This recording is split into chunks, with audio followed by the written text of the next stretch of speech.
नमस्कार विद्यार्थी मित्रांनो, आपण आता बी ए सेकंड इयर चौथ्या सेमिस्टरचा जे कोर सब्जेक्ट आहे, एक आहे क्लायमॅटॉलॉजी आणि दुसरा आहे डेमोग्राफी. डेमोग्राफी म्हणजे लोकसंख्याशास्त्र. आणि लोकसंख्याशास्त्रामध्ये लोकसंख्या भूगोलाची व्याप्ती, त्याचे स्वरूप, लोकसंख्या भूगोलाचे अभ्यासाचे महत्त्व किंवा लोकसंख्या भूगोलाच्या अभ्यासाचे म्हणजे का गरज भासली, या सर्व संदर्भामध्ये आपण या लोकसंख्याशास्त्रामध्ये आपण याच्यानंतर अभ्यास करणार आहोत. तर कोरमध्ये पहिला आहे क्लायमॅटॉलॉजी आणि त्यानंतर आहे लोकसंख्याशास्त्र. या लोकसंख्याशास्त्रामध्ये मग आताच मला सांगितल्याप्रमाणे लोकसंख्याशास्त्राची व्याख्या, स्वरूप, व्याप्ती, तसेच लोकसंख्याशास्त्राशी रिलेटेड जे काही घटक आहेत, मग त्यामध्ये जन्मदर, मृत्यूदर, त्यानंतर मर्त्यता इत्यादी बाबी आपण पुढील प्रकरणामध्ये आपण पाहणार आहोत. म्हणजे सेमिस्टर बी ए सेकंड इयर सेमिस्टर 4चा जो कोर सब्जेक्ट आहे क्लायमॅटॉलॉजी डेमोग्राफी, तर ते डेमोग्राफी संदर्भामध्ये आपण पाहणार आहोत. तर पृथ्वीचा जर विचार केला, पृथ्वीचा काही जर भाग सोडला तर साधारणतः बहुतांश भागामध्ये लोकवस्ती आपल्याला पाहायला मिळते. मग उत्तर गोलार्ध असो, दक्षिण गोलार्ध असो, पूर्व गोलार्ध असो किंवा पश्चिम गोलार्ध असो. संपूर्ण पृथ्वीचा जर विचार केला, पर्वतीय प्रदेश, बर्फाळ प्रदेश आणि पाण्याचे जे काही प्रदेश आहेत ते जर सोडलं तर बाकी साधारणतः विरळ, दाट, कमी विरळ अशा विविध प्रकारची विखुरलेली असे वस्ती आपल्याला पाहायला मिळतात. म्हणजे पृथ्वीवर कुठे ना कुठे आपल्याला लोकवस्ती पाहायला मिळते, बरोबर आहे. तर आपण जर विचार केला तर पृथ्वीवरील जे काय अभ्यासासाठी जे काही पृथ्वीचे जे खंड केलेले आहे, उदाहरणार्थ एशिया खंड, आफ्रिका खंड, त्यानंतर युरोप खंड, अंटार्क्टिका आणि आर्क्टिका, तर ह्या खंडांचा जर विचार केला तर कुठे कमी कुठे जास्त प्रमाणात आपल्याला लोकवस्ती पाहायला मिळते. जर युरोपचा विचार केला तर युरोपमध्ये लोकसंख्येची जी घनता, लोकसंख्या ही कमी आहे युरोप खंडामध्ये, परंतु लोकसंख्येची जी घनता आहे ही घनता साधारणतः युरोप खंडामध्ये आपल्याला सर्वात जास्त असल्याचे पाहायला मिळते. तर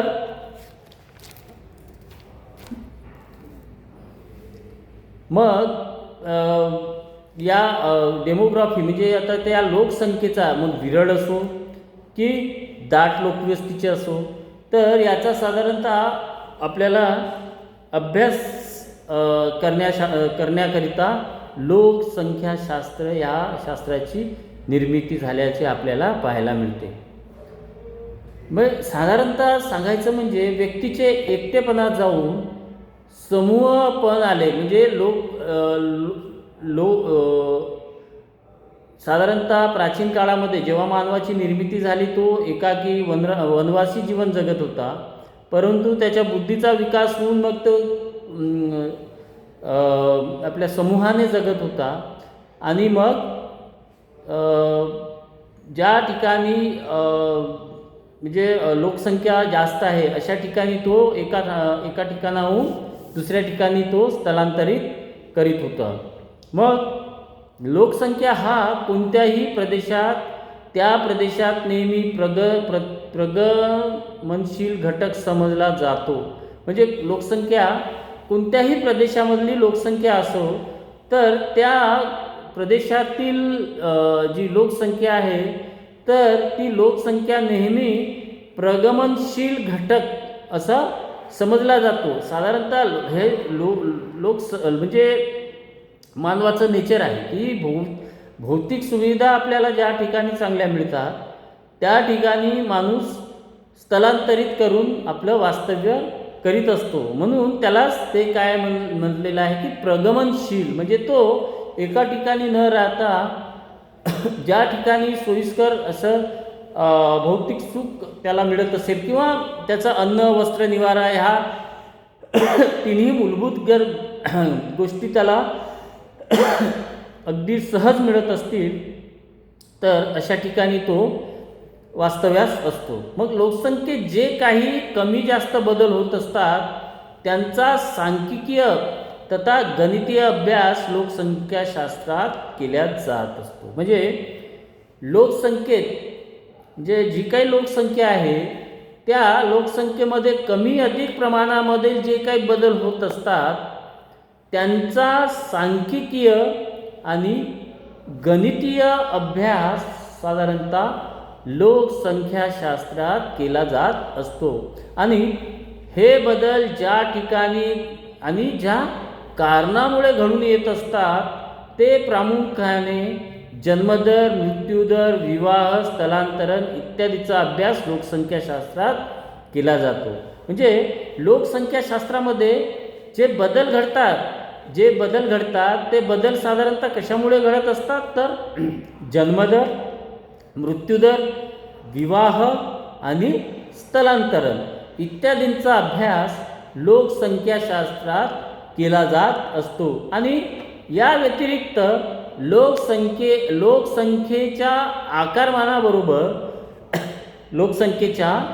आकारमानाबरोबर लोकसंख्येची जी काही रचना आहे ती रचना आणखी एक घटक लोकसंख्याशास्त्राच्या अध्ययनाचा विषय विचारात घेतला जातो. म्हणजे लोकसंख्याशास्त्राचा जो काय आकारमान आहे म्हणजे जास्त लोकसंख्या, कमी लोकसंख्या, विरळ लोकसंख्या या आकारमानाव्यतिरिक्त लोकसंख्येची जी रचना आहे ती म्हणजे स्त्रीचं प्रमाण, पुरुषांचं प्रमाण, बालकांचं प्रमाण, पुरुषामागे स्त्रियांचं प्रमाण ही जी रचना आहे या हा आणखी एक घटक लोकसंख्याशास्त्राच्या अध्ययनाचा विषय म्हणून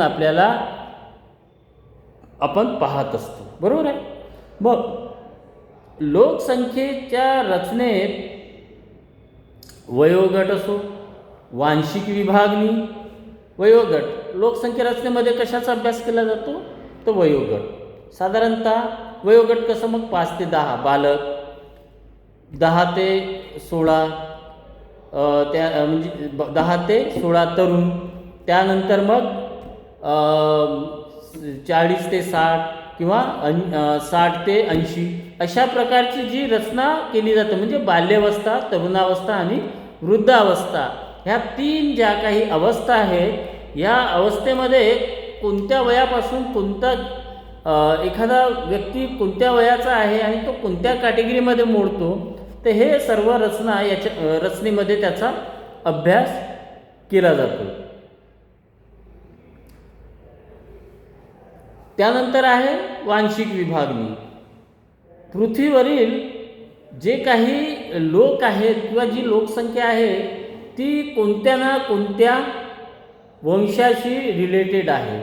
मग ते निग्रिटो असो, कॉन्केशियस असो, मंगोलियन असो, हे जे काही वंशज आहेत ह्या वंशामध्ये ते मुळत असतात. मग त्यानंतर आहे सरासरी आयुर्मान. म्हणजे पुरुषाचं किंवा लोकांचं सरासरी जे आयुर्मान आहे ते आयुर्मान किंवा स्त्री पुरुषाचं प्रमाण, ग्रामीण व नागरी विभागणी यासारख्या बाबींचा कमी अधिक प्रमाणात विचार केला जात असतो. आणि एवढेच नाही तर शिक्षण, आरोग्य, लोकांचा व्यवसाय, उद्योग, उत्पन्न यासारख्या काही सामाजिक वैशिष्ट्यांचा सुद्धा लोकसंख्याशास्त्रात विचार केला जातो. म्हणून व्यापक अर्थाने जर विचार केला तर लोकसंख्याशास्त्र हा आंतरविद्याशाखीय विषय आहे, हे नाकारता येत नाही. आंतरविद्याशाखीय लोकसंख्याशास्त्र हे आंतरविद्याशाखीय शास्त्र आहे, हे नाकारता येत नाही.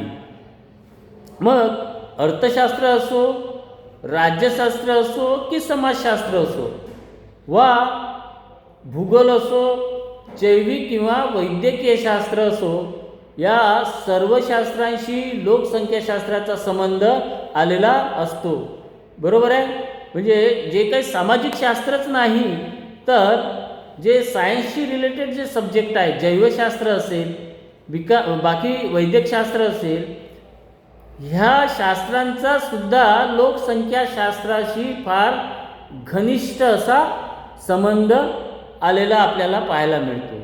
मग मानववंशशास्त्र, कृषीशास्त्र, शिक्षणशास्त्र, पर्यावरणशास्त्र, संख्याशास्त्र यासारख्या आणखी काही ज्ञानशाखांसुद्धा लोकसंख्याशास्त्राचा अतूट संबंध असलेला आपल्याला पाहायला मिळतो.